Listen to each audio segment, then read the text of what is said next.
Si tu tombes sur cette vidéo, c'est un signe que tu vas avoir tout ce que tu veux. Dans cette vidéo, je vais vraiment tout expliquer de A à Z, comment y arriver. Si tu ne me connais pas, je m'appelle Kini. N'hésite pas à t'abonner pour avoir plus de contenu de ma part. On va commencer directement dans le vif du sujet. Tout part de votre esprit. Vous ne pouvez pas avoir une vie positive, des idées créatrices, avoir le style de vie que vous voulez avec des pensées négatives. Voilà. Ce que tu crois devient ta réalité. Donc si tu crois que tu ne peux pas atteindre tes objectifs, si tu crois constamment que tout est contre toi, si tu crois que tu ne peux pas y arriver et si tu crois que ça marche pour les autres mais pas pour toi, c'est exactement ce qui va se passer dans ta vie. Donc à partir du moment où tu as compris que ce que tu crois vrai devient ta réalité, c'est là où tout va se mettre en place. Tout va en fait se mettre en votre faveur et va chercher à vous prouver que vous avez raison et que oui, tout est en votre faveur. Donc on va prendre un exemple. Voilà, si par exemple votre objectif c'est de réussir, voilà, vos études en général, c'est de réussir un projet sur lequel vous êtes en train de travailler, c'est de réussir à vraiment par exemple manifester la relation de vos rêves. C'est vraiment sur ça que vous concentriez, c'est-à-dire vos objectifs et non pas vos peurs, ce que vous ne voulez pas. Dans la vie finalement, vous allez manifester vos pensées dominantes. Donc si vous pensez quotidiennement que vous n'allez pas y arriver, que vous ne méritez pas ça, malheureusement c'est ce qui va vous arriver. C'est la loi de l'Assomption, clairement. Je sais que ça peut faire peur. Je sais que ça peut faire peur d'être positif ou de se dire ouais, ça va marcher en fait. Je sais que ça peut faire peur parce que c'est peut-être pas comme ça qu'on vous a appris à fonctionner. En fait, dites-vous que maintenant, en fait, ça vous a rien apporté de penser comme ça. Qu'est-ce que vous avez à perdre finalement de penser positif? Moi, j'avais fait l'exercice du cookie. J'étais tombée sur une vidéo qui donnait cet exercice. Et du coup, je me suis dit, bah ouais, j'ai envie d'un cookie et tout. Et en fait, bah le cookie va se manifester dans ma vie. Donc ce sera peut-être à travers une publicité à la télé, je vais voir un cookie. Ce sera peut-être à travers, je sais pas, quelqu'un va me donner un cookie. Le comment, le quand, c'est pas votre problème. Hein. C'est les circonstances, c'est Dieu, c'est pas vous qui gérez ça. Voilà, ce que vous vouliez, c'est le cookie. C'est avéré que quelques jours plus tard, bon, c'est vrai que j'avais oublié cette histoire de cookie. Bah, j'ai une collègue finalement qui m'a apporté ce fameux cookie. Et quand cette collègue est revenue et nous a proposé un cookie, alors non seulement déjà on avait cette envie, on avait envie de manger quelque chose et quelqu'un nous a apporté le cookie. En fait, on lui a demandé, moi ça m'a vraiment interpellée, je lui ai demandé, mais comment ça se fait que tu as choisi le cookie? Bah, elle dit que c'était simple au départ, elle voulait prendre autre chose, des madeleines ou quoi. Mais elle a eu une envie de prendre les cookies, elle savait pas pourquoi. Et moi ça m'a frappée. Franchement, honnêtement, c'est l'un des exercices de manifestation qui m'a le plus choquée. Manifestation consciente, puisque vous manifestez depuis que vous êtes né, c'est juste que vous n'en aviez pas conscience. Mais en fait, ça m'a frappée de me dire qu'en fait, elle a ressenti elle sait pas pourquoi, mais il fallait qu'elle prenne ce cookie. C'est pour ça que, en fait, finalement, les circonstances de comment vous allez obtenir vos rêves, etc., ça sert à rien d'essayer de savoir, vous n'êtes pas Dieu, ou voilà, c'est pas vous qui gérez tout ça. Mais en fait, le truc, c'est que, bah, finalement, je me suis dit, ouais, je vais avoir ce cookie, mais c'est pas grave, je sais pas comment, peut-être ce sera à la télé, peut-être. Bah, en fait, le cookie, il est venu en real life, et en plus, j'avais faim, donc deux désirs qui sont comblés en même temps. Dans votre vie, vous n'allez pas manifester spécialement ce que vous voulez, c'est surtout ce que vous êtes. Donc, la personne qui a ce cookie, la personne qui, de toute façon, sait qu'elle aura ce cookie, c'est plutôt ça que j'ai manifesté, plutôt que le cookie en lui-même. Voilà, c'est ça que vous devez comprendre. Vous vous dites pas, je l'aurai jamais, c'est impossible, pourquoi moi, je le mérite pas. C'est pas du tout, ça vous intéresse pas, ce genre de pensée. Vous êtes plus vous dans les pensées, je vais y arriver, je sais pas comment, je sais pas quand, mais de toute façon, je sais que je vais y arriver, je sais que je vais l'avoir, je sais que ça va marcher en ma faveur, puisque de toute façon, tout marche en ma faveur. Si vous aviez l'habitude de dire j'ai pas de chance, je suis malchanceuse, bah c'était ou je suis maladroite. Vous savez, chaque fois. En fait, dire que vous êtes maladroite, c'est une assumption, c'est qu'en fait, vous avez décrété que vous étiez maladroite parce qu'un jour vous avez fait tomber quelque chose. Et en fait, toute votre vie, vous avez continué à décréter que vous étiez maladroite. Mais en fait, moi, c'est totalement mon cas. Et moi, en fait, j'ai arrêté de dire que j'étais maladroite. Donc, du coup, il y avait de moins en moins de preuves dans la vie réelle qui montraient que j'étais maladroite. Moi, au contraire, j'ai décidé que j'étais chanceuse.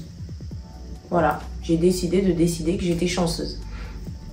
Et en fait, c'est comme ça en fait que ça fonctionne et ça fonctionne du plus petit objectif à la plus petite envie. Voilà, et c'est comme ça qu'en fait, vous commencez à vraiment changer votre réalité, votre vie et penser en votre faveur. Et honnêtement, je pense que c'est le plus beau cadeau que vous pouvez vous faire à vous-même.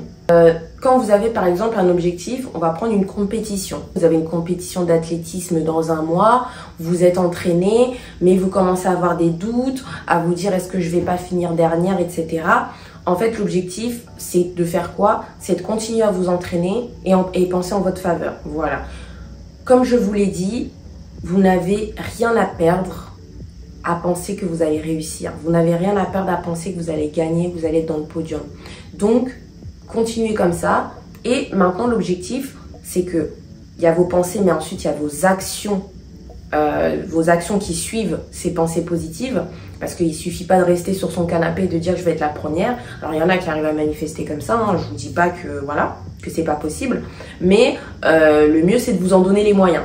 Donc, pensez en votre faveur, première action. Deuxième action, vous entraîner. Voilà, faire en sorte que toutes les conditions sont réunies. Maintenant, je vais vous donner quelques outils qui vont vous aider à réaliser vos rêves. Voilà, tout simplement des outils qui vont vous permettre au quotidien d'aller vers cet objectif. Donc, pour commencer, celui qu'on connaît tous et que vous avez sans doute commencé en début d'année, il y a le vision board. Le vision board, il peut se faire de plusieurs façons, à l'écrit, via des photos, via des vidéos même. Donc voilà, vous pouvez utiliser Pinterest. Donc le vision board, ce qui va être intéressant, c'est que en fait, vous allez vous mettre des images mentales de ce que vous voulez atteindre. Moi, j'aime bien me faire des vision boards, un vision board global et plein de petits vision boards qui vont être plus par thème. Voilà, donc carrière, famille, activité, voyage, voilà. Plein de petits vision boards comme ça parce que ça me motive et puis à chaque fois, du coup, j'ai envie d'aller sur Pinterest et de nourrir encore plus mon vision board. Donc voilà, vous avez vraiment ce petit outil-là. Ensuite, vous avez le journaling. Le journaling, il va être très intéressant parce que, en fait, c'est là où vous allez nourrir vos pensées positives. Quand vous allez être inspiré, si vous avez envie de noter un peu ce qui s'est passé, par exemple, dans votre journée, pour des choses pour lesquelles vous êtes reconnaissant, vous allez les noter. Donc, vraiment un journal de gratitude, par exemple. Le journaling, c'est intéressant parce que vous allez noter vos affirmations. Voilà, je vis déjà la vie de mes rêves. J'ai confiance en moi, je suis belle, je suis intelligente, je suis créative, j'ai de la chance dans la vie. Voilà, le fait d'écrire, ça veut dire que vous l'avez pensé, donc c'est très puissant l'écriture. Donc n'hésitez vraiment pas à utiliser, moi je vous recommande d'utiliser l'écriture pour vraiment vous développer les success stories. Les success stories, en fait, c'est ce qui va vraiment être, je pense, votre petite motivation extérieure, puisque comme je vous ai dit dans un premier temps, vous êtes votre propre motivation. En fait, les success stories, ça vous permet en fait de vous rappeler qu'il y a déjà des personnes avant vous qui ont eu les mêmes objectifs que vous et qui les ont atteints. Donc, c'est pas pourquoi pas vous, c'est vous aussi en fait finalement. Justement, c'est un signe pour vous dire que c'est votre tour maintenant. On va parler un peu de ce qui vous bloque, du coup les barrières mentales que vous créez, les blocages. C'est intéressant de savoir quels sont vos blocages. Moi j'ai fait cet exercice et je vous le recommande. Vous prenez une feuille ou un cahier où vous notez à peu près tous les traumatismes ou les blocages que vous avez. C'est un exercice un peu thérapeutique, mais il va vous permettre en fait finalement de voir, parce que pour certains, vous avez juste pas eu encore le courage de faire face à vos traumatismes et c'est tout à fait compréhensible et normal. Mais ce que vous savez pas, c'est que ça peut finalement, pour certains et pour beaucoup, vous faire du bien parce qu'en fait, c'est simple, vous notez un traumatisme ou une barrière mentale que vous avez. Par exemple, moi, j'avais une barrière qui était le fait que j'étais timide. Et c'est vrai que je me suis toujours demandé, mais finalement, est-ce que quelqu'un de timide peut se lancer sur YouTube? Peut-être pas. Donc finalement, je suis pas si timide que ça. Vous pouvez décider d'être qui vous êtes. Et c'est quand vous allez incarner cette personne que vraiment vous allez attirer finalement dans votre vie d'autres événements, d'autres choses, d'autres personnes qui vont s'identifier à ça. Si vous avez décidé d'être la personne qui vit la vie de ses rêves, si vous avez décidé d'être heureuse, à partir d'aujourd'hui, je décide que je suis heureuse. En fait, votre monde extérieur, votre réalité va vous montrer que des choses pour vous prouver que vous êtes heureux. Qu'est-ce que je décide d'être finalement? Qui je suis? Le pouvoir, c'est vous qui l'avez, c'est pas les autres. Voilà, les autres ne vont pas définir qui vous êtes. Voilà, vous n'êtes pas le portrait qu'on a fait de vous. Vous n'êtes que la personne que vous décidez d'être. Et c'est ça que je veux que vous reteniez aujourd'hui. Si cette vidéo t'a plu, n'hésite pas à t'abonner. Continuez toujours à penser en votre faveur puisque rien n'est contre vous, sauf si vous le décidez. N'hésitez pas à me suivre sur les réseaux sociaux et à vous abonner à la chaîne pour d'autres vidéos. J'espère que cette vidéo vous aura plu. À la prochaine!